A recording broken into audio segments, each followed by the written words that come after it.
Nel secondo capitolo analizziamo il contrattacco Traxler, ovvero dopo E4 e 5, cavallo F3, cavallo C6, alfiere C4, cavallo F6. Qui vi consiglio cavallo G5, dove la mossa principale per difendersi da parte del nero è la spinta in D5, che analizzeremo in uno dei prossimi capitoli. L'altra alternativa a D5 è alfiere C5 ed ecco il nostro contrattacco Traxler. Prima di tutto perché si chiama contrattacco? Il bianco sta facendo pressione sul punto F7. È chiaro che con cavallo G5 la minaccia è sia di cavallo per F7 sia di alfiere per F7. Il nero, piuttosto che difendersi in maniera passiva, decide di contrattaccare giocando alfiere C5 e a sua volta ha intenzione di dare fastidio al bianco sul punto F2. All'inizio era considerata un errore, pensate che addirittura questa apertura è stata di moda negli anni 60 e 70 del secolo scorso e si pensava che cavallo per F7 qui fosse l'alternativa più naturale. È chiaro, stiamo dando un doppio alla regina e alla torre, quindi in tutti i circoli si pensava che alfiere C5 fosse un errore proprio a causa di cavallo per F7. Eppure non è la mossa che io vi consiglio di giocare. Vediamo perché. Su cavallo per F7 l'idea del nero è quella di giocare alfiere per F2 scacco, costringendoci a re F1. Per cui dopo donna E7, cavallo per H8, cosa succede? Ci siamo mangiati una torre. È vero, però in cambio, oltre ad avere il pedone catturato in F2, il nero ci ha indebolito fortemente il nostro re e qui vuole giocare in maniera molto attiva, per esempio spingendo in D5 con l'idea di aprirsi il proprio alfiere in C8 e sta già minacciando alfiere G4 per esempio. Dopo E per D5 ci sono diverse linee.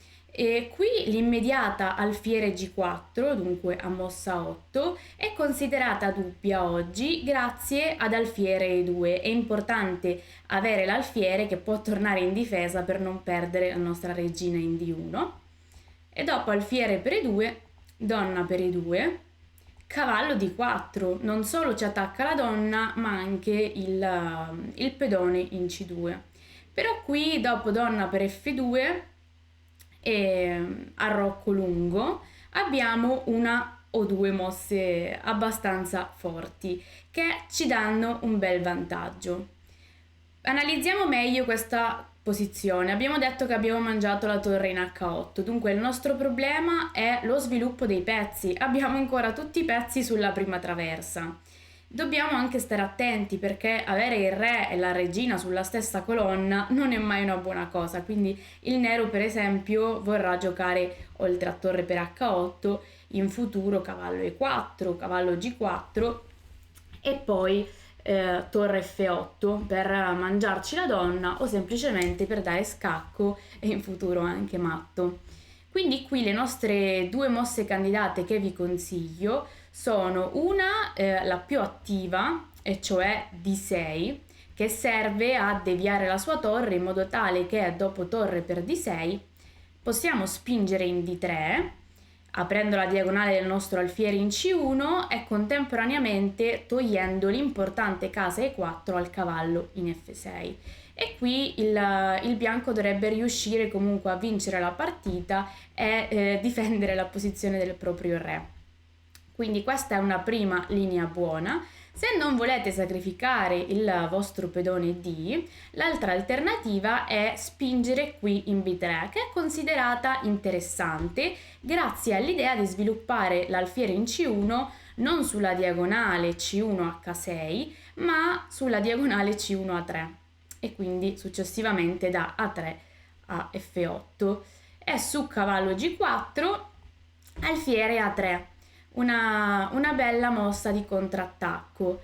Cosa succede se il nero gioca cavallo per F2?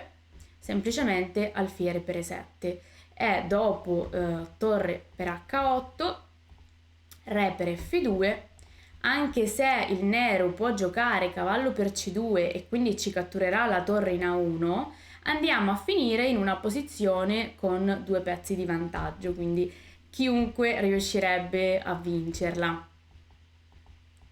Allora, tornando indietro, dopo B3, cavallo G4 e alfiere A3, il nero, piuttosto che mangiare, dovrebbe spostare la propria regina in G5. E qui donna F7, una mossa attiva che minaccia alfiere E7 ed è risaputo che questa linea è buona per il bianco, quindi dovrebbe essere la confutazione della mossa alfiere G4. Torniamo velocemente indietro, quindi 8 alfiere G4 è dubbia. Allora che cosa può fare il nero? Sicuramente la mossa migliore è cavallo D4, che ci dà molto fastidio. Il nero ha l'iniziativa e la posizione è molto pericolosa. Ancora una volta vuole fare alfiere G4 e avendo spostato il cavallo da C6 entreremo più o meno nella stessa linea, dove però il nero avrebbe un ulteriore pezzo di vantaggio. Quindi qui il bianco, a mio parere, ha una sola mossa buona, che è la spinta in D6.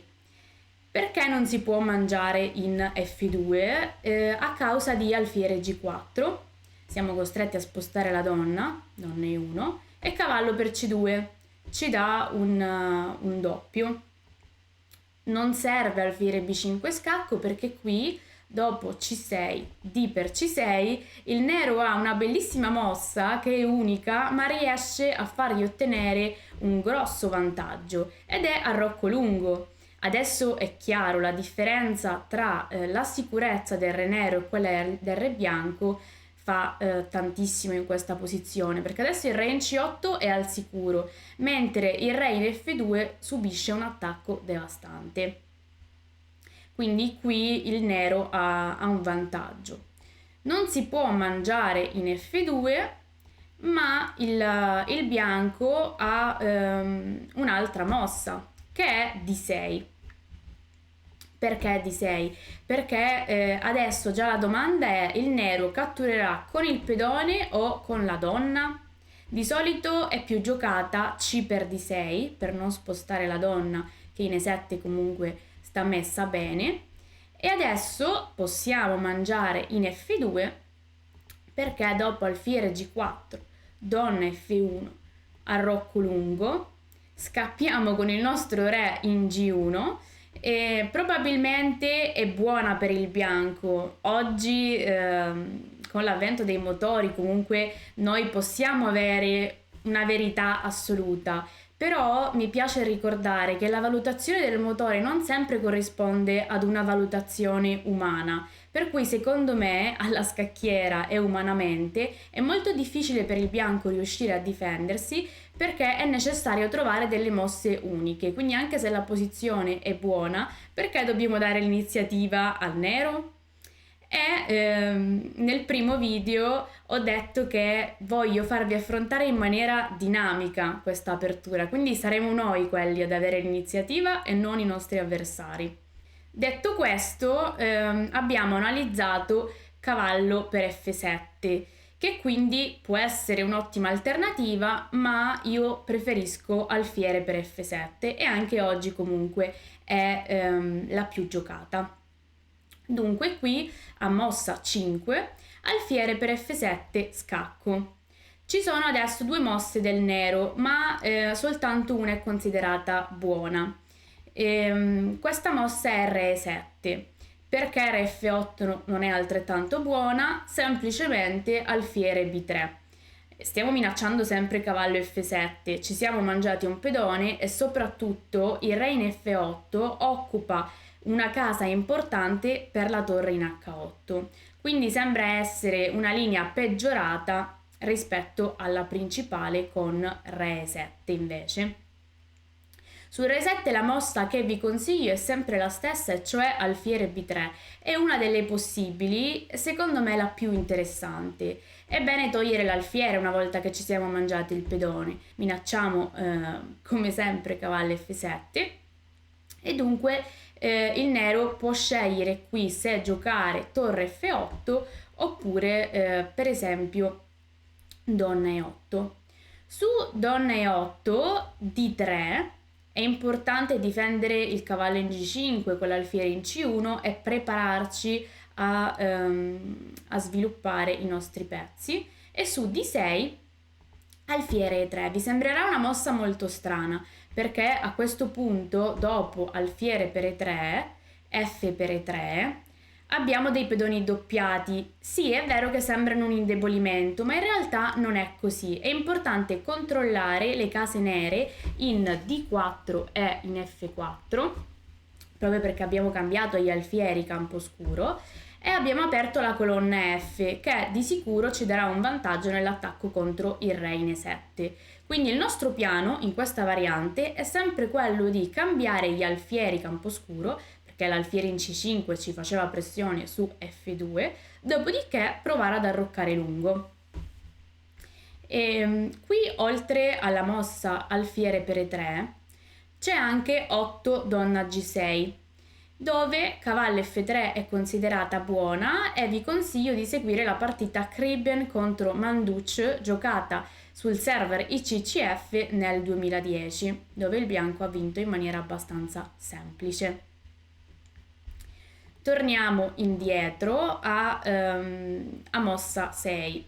Oltre a donna E8 bisogna menzionare D6, però su D6 dopo D3 semplicemente donna E8, alfiere E3 e rientriamo nella linea che vi ho mostrato prima, quindi su 6 donna E8. È importante qui dopo D6 non cadere in tentazione e non fare cavallo F7 a causa di donna F8. Non si può catturare in H8 perché dopo alfiere per F2 scacco, su re per F2 ci prendiamo direttamente matto. Cavallo per E4, scacco di scoperta grazie alla donna in F8, su re E2 donna F2 scacco, re D3 cavallo B4 scacco e su re per E4 alfiere F5 sviluppa l'ultimo pezzo e ci dà matto in una, mentre su re C4 invece donna C5 è sempre matto in una. Non potendo mangiare in F2 ci viene in mente allora di scappare con la mossa re F1, ma anche questa è confutata a causa di alfiere G4 e non abbiamo più l'alfiere in C4 che può coprire con alfiere 2, quindi qui il bianco perde la donna e di conseguenza la partita. Allora ricordiamoci cavallo F7 sbagliata, ma semplicemente facciamo D3, alfiere E3 e il bianco sta meglio. Possiamo dunque andare alla nostra linea principale con torre F8, che serve per difendersi dalla minaccia del doppio in F7. D3 ancora una volta e dopo D6 alfiere E3, sempre lo stesso piano di prima. A questo punto il nero può fare due cose, o mangia in E3 oppure gioca alfiere G4. Su alfiere G4, donna di 2, siamo costretti a spostarci, alfiere per E3, qui c'è soltanto una partita nel database di riferimento dove il bianco ha giocato donna per E3 e ha vinto in maniera semplice. La partita era tra Michalek e Koloyevsky, comunque sempre giocata sul server ICCF, dunque per email con molto tempo per pensarci, e infatti il bianco ha giocato bene. Però non voglio mostrarvi questa partita perché secondo me è importante capire sempre l'idea che sta dietro F per E3.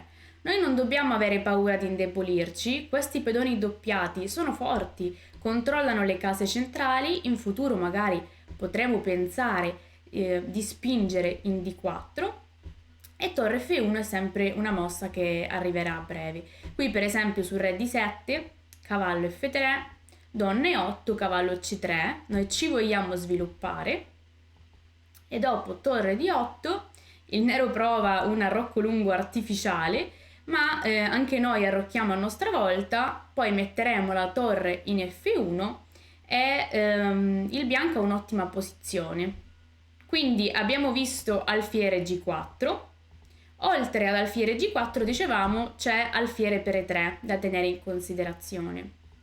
F per E3 e qui ho messo come riferimento una partita del giovane Lucas Van Foreest, è un grande maestro, diventato da poco grande maestro olandese, è più conosciuto sicuramente il fratello Jordan, che è uno dei top players al momento, ma anche lui chiaramente ha avuto le sue soddisfazioni e ha giocato questa partita a Groningen nel 2016 contro un 2100. All'epoca lui aveva soltanto 2003, ma era già molto promettente e infatti ha vinto in maniera carina questa partita. Dopo F per E3, cavallo G4. Sembra una mossa buona, però in realtà è un po' dubbia per il nero a causa di cavallo F3 che è stata giocata, ma anche a causa di cavallo per H7, perché dopo torre H8, cavallo G5 il bianco è in vantaggio. Semplicemente non si può mangiare in E3 per via di donna F3 che guadagna il cavallo. Quindi cavallo per H7 un po' più ingorda, mentre Lucas è stato più conservativo, ha giocato cavallo F3, anche più solido possiamo dire. Dopo donna E8, a questo punto cavallo C3, perché il nero non ha catturato in E3 per via di donna D2 e dopo cavallo G4, donna G5 scacco, costringe cavallo F6, ma il nero perde anche il pedone in G7, per cui re D8, cavallo G5, il vantaggio del bianco è schiacciante.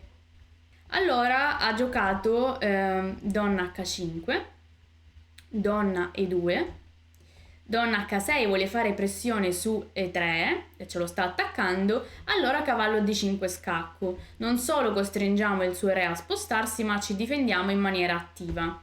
Re D8 arrocco lungo. Adesso il bianco ha completato lo sviluppo. È una posizione vinta grazie al pedone di vantaggio, ma soprattutto grazie al debole re in D8 che non potrà più arroccare. Vediamo come si è conclusa la partita, perché dopo arrocco lungo, cavallo D4 sfrutta l'inchiodatura del nostro pedone in E3 grazie alla donna in H6, però abbiamo ancora il cavallo in F3, quindi si può giocare cavallo per D4, come ha fatto Van Foreest, torre F2. È vero che una torre sulla seconda o sulla settima traversa ci spaventa sempre un po', però qui non abbiamo assolutamente nulla da temere, donna E1 mossa praticamente unica, e per D4 il nero voleva mangiare il pedone e qui ci sono tante mosse buone. La cosa importante da notare, secondo me, è che i pezzi del nero sono tutti legati tra di loro, perché il cavallo in G4 difende la torre in F2. Se noi riuscissimo a spostare questo cavallo, però non ci sarebbe più alcuna difesa. Quindi salta subito all'occhio la mossa H3. Dopo H3 il nero ha giocato cavallo per E3 e adesso la torre in F2 è in presa. Allora perché non mangiarla? Donna per F2 senza paura degli scacchi di scoperta che possono derivare dalla combinazione di donna e cavallo che giocano insieme contro il re in C1. Cavallo per D1 scacco, non sarebbe cambiato molto neppure dopo cavallo per D5 scacco, perché qui ci si può spostare con la mossa re B1, ma anche donna D2 per esempio che si copre dallo scacco. Non c'è assolutamente nulla per il nero in questa posizione. quindi è stato meglio catturare in D1 perché almeno riprende la torre, però dopo re per D1 a questo punto abbiamo un pezzo di vantaggio e non solo, stiamo minacciando donna F8, il re in D8 sarà sempre debole. Il nero ha tentato un'ultima finezza con alfiere G4 scacco ed era proprio questa la sua idea, perché qui costringe a catturare a causa di re E1, donna C1, matto in una, quindi fate sempre attenzione, mi raccomando. Su H per G4, donna per H1 scacco, re E2. Mi piace molto questa posizione perché c'è uno squilibrio di materiale. Il bianco ha due pezzi leggeri, l'alfiere e il cavallo, per la torre.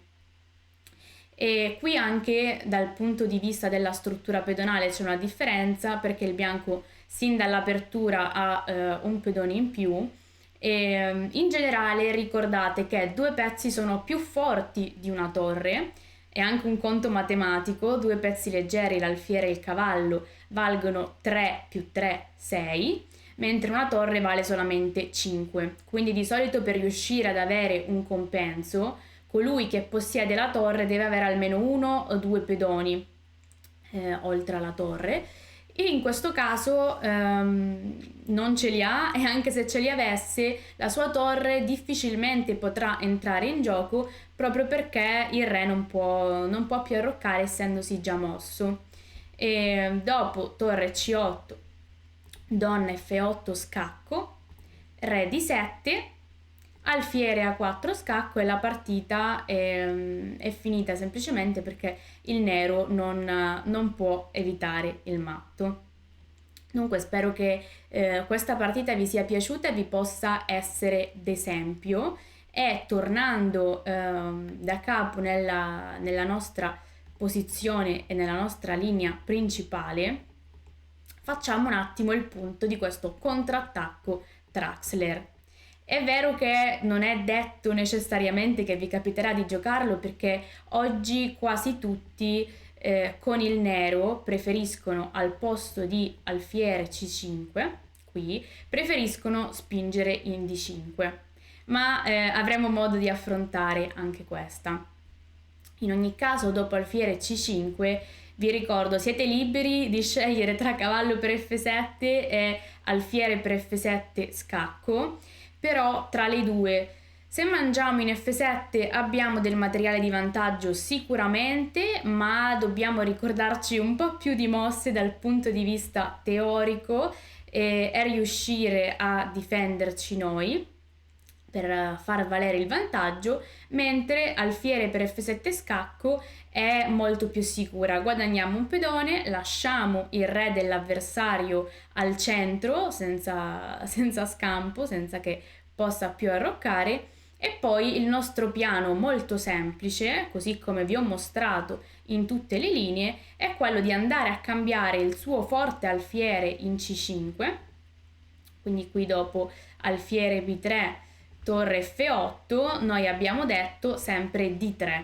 A mossa 7 giocheremo sempre D3 con l'idea di alfiere 3. Cambiamo, dopodiché arrocchiamo lungo, abbiamo una posizione molto comoda, un pedone di vantaggio, il re arroccato. Che cosa volere di più dall'apertura? Nulla. Quindi il bianco assolutamente è risaputo essere in vantaggio in questo contrattacco Traxler.